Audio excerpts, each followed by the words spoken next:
Right now, three separate things are shifting for seniors, and almost nobody is covering all three together. One lives on your tax return, one shows up in your Social Security check versus your Medicare bill. And the third is a brand new program that started just weeks ago, one that almost nobody has explained clearly yet: your deduction, your check, and now your medicine. Here's what concerns me. Most of what's out there covers maybe one of these, if anything at all. So today, I'm walking you through all three in plain language with the exact action for each one. My name is Nolan Carter. I track exactly this kind of thing, the changes that land quietly while the headlines cover something else entirely.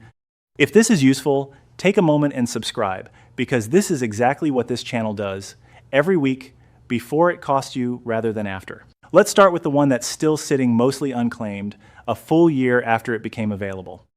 The $6,000 senior bonus deduction has been law for a full year now, and it is still sitting unclaimed for a meaningful number of people who genuinely qualify for it. I have walked through this one in real depth in another video on this channel, so I am not going to repeat every detail here, but I do want to give you enough to actually act on it today.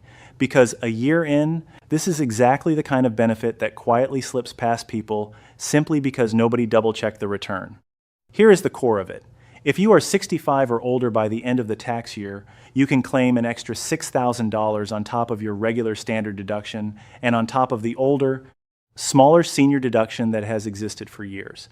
This runs for tax years 2025 through 2028. It is what is called an above-the-line deduction, which means you do not need to itemize to get it. You do not need a shoebox of receipts or a mortgage or big charitable gifts. You take your normal standard deduction the way most retirees already file, and this simply stacks right on top of it. If you are married and both spouses are 65 or older, that is two separate $6,000 deductions. $12,000 of income the IRS never touches, stacked on everything else you already receive. Here is the part that trips people up. It phases out gradually above $75,000 in income for single filers and $150,000 for married couples filing jointly, disappearing completely at higher levels. Most retirees living mainly on Social Security, a modest pension, and some retirement account withdrawals sit comfortably under that line and qualify for the full amount. But the income that counts here is not just Social Security. It includes retirement account withdrawals, interest, dividends, and gains from selling property, all added together. A single, larger withdrawal in a given year can quietly push someone over the threshold and shrink or erase this deduction without them realizing why. If you already filed a return for a year, you were eligible and never claimed it, you are not necessarily out of luck. You can file an amended return and go back to claim it, and the IRS can send you the difference. Think about what that actually means over the life of this deduction. A married couple who never heard of this could be leaving up to $12,000 of shielded income on the table every single year across this entire window. This deduction has a firm expiration date. It disappears after the 2028 tax year. So if you are in that qualifying range, this is genuinely the window to use it, not something to set aside for later. When you file, tell your preparer directly that you are 65 or older and confirm the deduction was actually applied. Or if you self-file, make sure your date of birth is entered correctly, since that is what triggers it in most tax software. Now let's talk about the number you actually watch every single month, the size of your check. Because there is real nuance here that a lot of coverage tends to flatten out into a single misleading headline. Back in January, Social Security recipients received a 2.8% cost of living adjustment, adding roughly $56 to the average monthly benefit. On paper, that reads as a solid raise, noticeably better than the previous year's smaller adjustment. But at the exact same time, the standard Medicare Part B premium rose from $185 to $202.90 a month, just under a 10% increase, and one of the steeper jumps in the program's history. Since most beneficiaries have that premium pulled directly out of their Social Security payment before it ever lands in their account, that increase eats straight into the raise you were expecting. For a lot of retirees enrolled in both programs, the real net increase lands closer to $38 a month, not the $56 the headline number suggested. There is a legal protection worth understanding here called the hold harmless provision. It exists specifically to stop your Social Security check from actually shrinking year over year purely because of a Medicare premium hike. That is a real, meaningful safeguard, but it does not cover everyone. New retirees who just started collecting, along with higher earners, already paying above the standard Part B premium because of income-related surcharges, are not protected by it and can see a real dollar decrease in some circumstances. Here is a genuinely encouraging piece of news buried inside all of this. Medicare's drug price negotiation program is now producing real, measurable savings on the ground, not just in projections.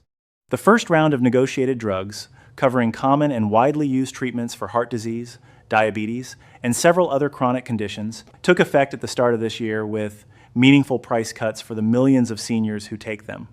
And a second, larger round is already locked in, set to take effect at the start of 2027, including some of the most widely used and expensive medications on the market today. I am going to come back to that in a few minutes, because there is something directly connected to it happening right now, this summer, that almost nobody has clearly explained yet, and it may be the most immediately useful piece of this entire video for anyone managing a costly prescription. One more thing worth doing this year specifically, and it costs nothing to check. If your income has dropped recently, whether from retiring, losing a spouse, or any other significant life change, you can formally notify the Social Security Administration and request that your Medicare Part B premium be recalculated based on your current income rather than the older tax return the system is otherwise using. Most people never think to ask this question, and a meaningful share of the people who do ask end up qualifying for a real reduction in what gets pulled out of their check every month. Now, let's move into the change most likely to catch someone off guard if they are not paying close attention, because unlike the other two, this one is not landing all at once. It is rolling out unevenly, state by state, right now, this summer, and depending on where you live, it may already be reaching your mailbox. Change 3 is the new work requirements attached to Medicaid and SNAP, and this is the one most likely to slip past someone because unlike a tax deduction or a premium adjustment that hits everyone the same way on the same date, this one is unfolding differently depending entirely on which state you live in. Here is the background. Legislation passed in the summer of 2025 rewrote the work requirements for both programs. SNAP changes are already active nationwide. The age range for what is called an able-bodied adult without dependents, the group subject to strict work requirements, used to stop at 54.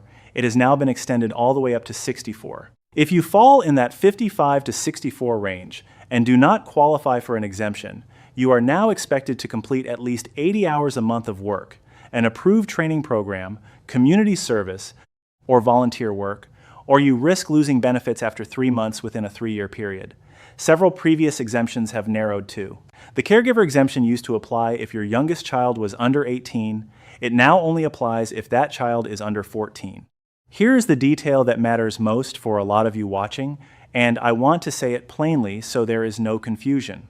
If you are already 65 or older, you are completely exempt from these SNAP work requirements. You qualify based on income alone, the way you always have. This change targets the 55 to 64 group specifically, the years right before Medicare and full retirement benefits typically begin. So if that describes you or someone you love, that is the group that needs to check on this immediately, not seniors who are already past that line. Medicaid is where this gets more complicated because there is no single national date. The federal deadline for states to have work requirements fully in place is January 1st of 2027. But a number of states have chosen to move faster. Nebraska became the first state to begin enforcement back in May of this year. And right now, this summer, 2 more states are actively rolling this out. Montana began its work requirement enforcement on July 1st. Arkansas started sending official notification letters to affected enrollees on July 1st as well, though Arkansas will not begin removing anyone from coverage until January of next year.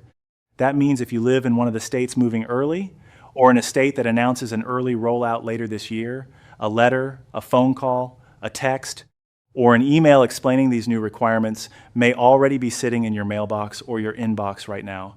Easy to mistake for routine paperwork and set aside. This matters most directly for people in their late 50s and early 60s who rely on Medicaid for coverage in the years before Medicare eligibility begins at 65. For some people in that window, missing this kind of outreach could mean a real, even if temporary, gap in coverage. If you or someone you love falls into that age range and is on Medicaid, do not set aside anything that arrives from your state Medicaid agency this year. Open it, read it, And if anything is unclear, call your state Medicaid office directly and ask exactly what is required and by when. Here's a benefit worth checking at the same time, since it tends to get overlooked in all this. If you are on Medicare and living on a modest fixed income, there are Medicare Savings Programs run through your state's Medicaid office that can pay your Part B premium for you, and in some cases your deductibles and copays as well. These go by names like QMB, SLMB, and QI. A large share of seniors who would actually qualify never apply simply because they have never heard of them or assume their income is too high.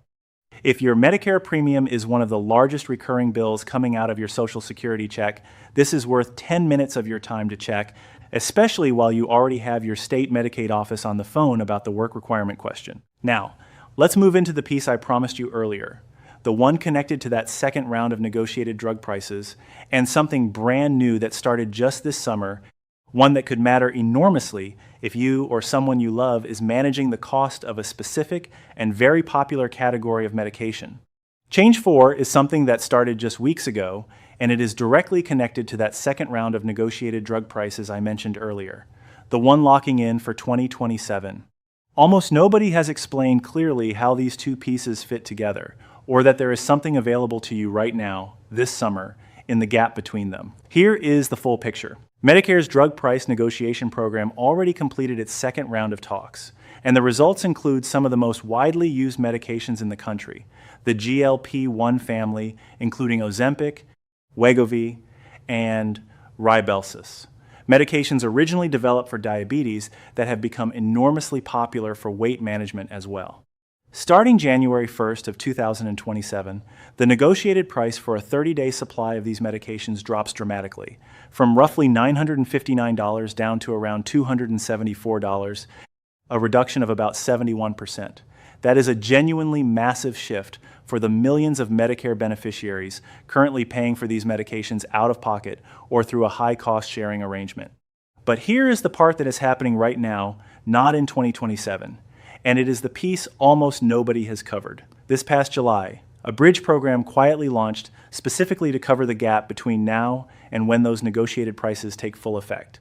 It is designed to give people enrolled in Medicare Part D access to certain GLP-1 medications, including Wegovy and similar drugs, for a flat monthly copay of around $50, well before the full negotiated price arrives at the start of 2027.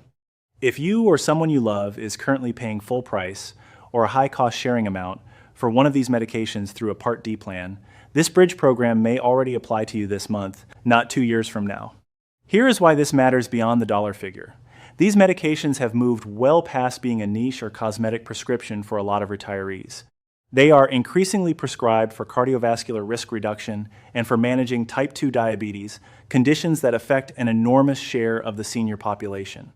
A retiree managing one of these conditions who has been quietly skipping doses or splitting a prescription to make it stretch because the sticker price felt impossible on a fixed income may have a real, immediate option available right now that did not exist just a couple of months ago. Here's the action.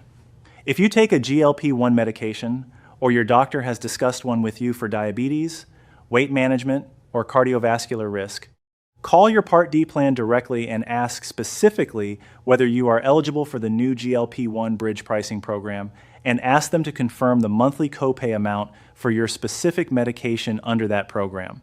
Do not assume your pharmacy will automatically apply it. Ask directly and get a clear answer in the moment. And if you are not currently on one of these medications, but a doctor has mentioned it as an option you turned down because of cost, this is worth a second conversation with your physician now that the financial picture may have genuinely changed. One honest note before we move to your action list. This is general education, not personal, medical, legal, or financial advice. Program details, eligibility, and enrollment windows can vary by plan and by state, so always confirm your specific situation directly with your Part D plan, your state Medicaid office, or a trusted advisor before acting on anything covered in this video. Now let's bring all 4 of these together into exactly what to do. Here's your action list, 1 item for each change. 1. Confirm the $6,000 senior bonus deduction was actually applied on your most recent tax return, and if you missed it on a prior year, you were eligible. Look into filing an amended return to recover it before this benefit expires after 2028. 2. Check your own numbers on the Social Security COLA versus your Medicare Part B premium, so you know your real net increase, rather than relying on the headline figure.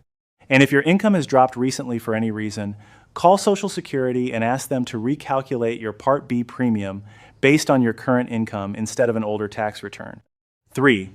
If you or someone you love is between 55 and 64 and receiving SNAP or Medicaid, do not set aside any letter or notice that arrives from your state agency this year. Open it immediately and confirm exactly what is required and by when, especially if you live in a state that has already begun early enforcement. And remember, if you are already 65 or older, you are fully exempt from these SNAP work requirements. This specific change is not about you. It is about someone you may know in that younger window. 4. If you or someone you love takes a GLP-1 medication for diabetes, weight management, or cardiovascular risk, call your Part D plan today and ask specifically about the new bridge pricing program and get a direct answer on your monthly copay before assuming the higher price still applies. And finally, while you are already making calls this week, ask about Medicare Savings Programs through your state Medicaid office, QMB, SLMB, and QI, since a real number of seniors who qualify never think to ask, and it can meaningfully lower what comes out of your Social Security check every month. None of this requires an accountant, a lawyer, or a single dollar spent to find out where you stand. It requires a handful of phone calls and a willingness to open the mail instead of setting it aside. The retirees who make those calls this year will keep real money and real coverage that the ones who never heard any of this simply will not. If this helped you, share it with someone it applies to, a sibling in that 55 to 64 window, a friend managing a costly prescription, anyone who could use a clear answer instead of a headline. And if you want the next update the moment it lands, subscribe to this channel. Thank you for watching, and I will see you in the next one.